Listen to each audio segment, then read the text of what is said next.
Hello বন্ধুরা, জীবনের কিছু দিন থাকে সাধারণ, আবার কিছু দিন থাকে যেগুলো আমাদের ভিতরের অনেক কিছু বদলে দেয়।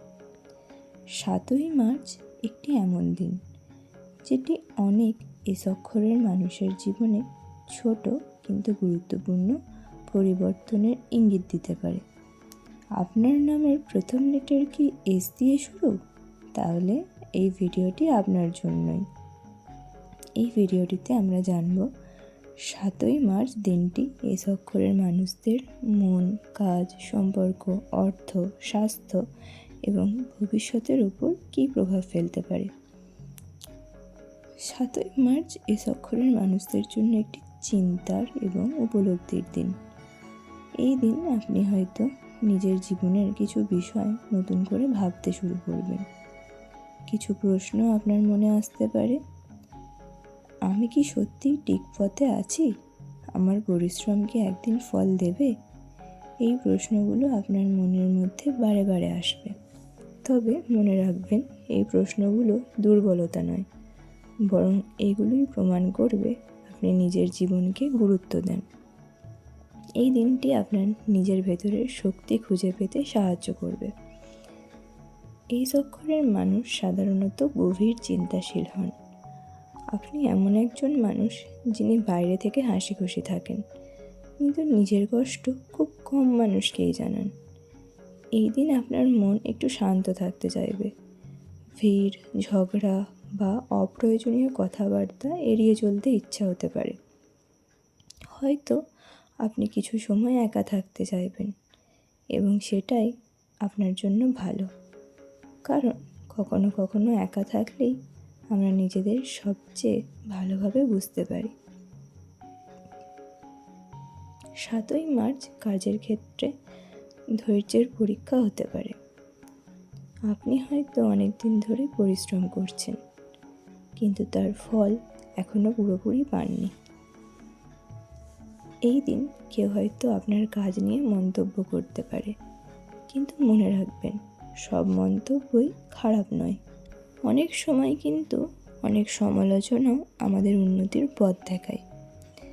যদি আপনি চাকরি করেন, এই দিন নতুন কোনো দায়িত্ব পাওয়ার সম্ভাবনা রয়েছে। আর যদি কোনো ব্যবসায়ী হয়ে থাকেন, তাহলে কোনো ছোট সুযোগ ভবিষ্যতে বড় লাভ এনে দিতে পারে। এই দিন অর্থের দিক থেকে দিনটি মোটামুটি স্থির। বড় লাভ না হলেও অপ্রয়োজনীয় ক্ষতির সম্ভাবনাও কম। তবে একটি বিষয় মনে রাখবেন, আবেগ দিয়ে অর্থনৈতিক সিদ্ধান্ত নেবেন না। কেউ যদি হঠাৎ কোনো বিনিয়োগের কথা বলে, তাহলে আগে ভালোভাবে যাচাই করুন। এস অক্ষরের মানুষ অনেক সময় অন্যকে সাহায্য করতে গিয়ে নিজের ক্ষতি করে ফেলে, তাই একটু সাবধান থাকাই ভালো। এস অক্ষরের মানুষরা ভালোবাসার ক্ষেত্রে খুব আন্তরিক। আপনি যদি কাউকে ভালোবাসেন, তাহলে তাকে পুরো হৃদয় দিয়েই ভালোবাসেন। কিন্তু সমস্যা হলো, সব মানুষ সেই গভীরতার মূল্য বোঝে না। এই দিন সম্পর্কে ছোটোখাটো ভুল বোঝাবুঝি হতে পারে, কিন্তু আপনি যদি ধৈর্য ধরেন, তাহলে পরিস্থিতি খুব দ্রুত স্বাভাবিক হয়ে যাবে। যারা সিঙ্গেল, তাদের কারোর সঙ্গে হঠাৎ কথাবার্তা শুরু হতে পারে।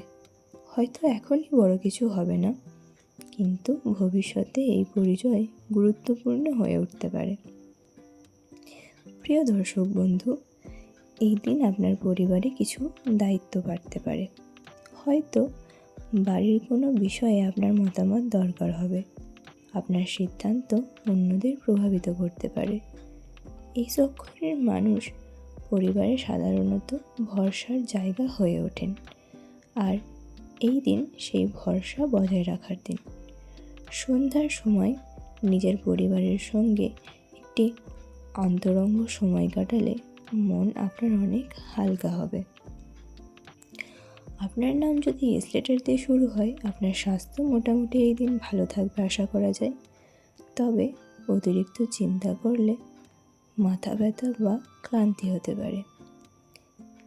এই দিন একটু হাঁটাহাঁটি করুন, তাজা হাওয়া নিন, আর সবচেয়ে গুরুত্বপূর্ণ, নিজেকে খুব বেশি চাপ দেবেন না।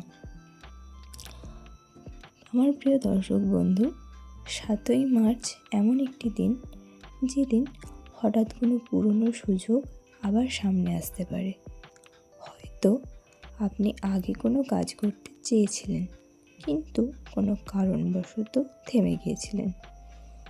আজ সেই কাজ আবার শুরু করার সাহস পেতে পারেন।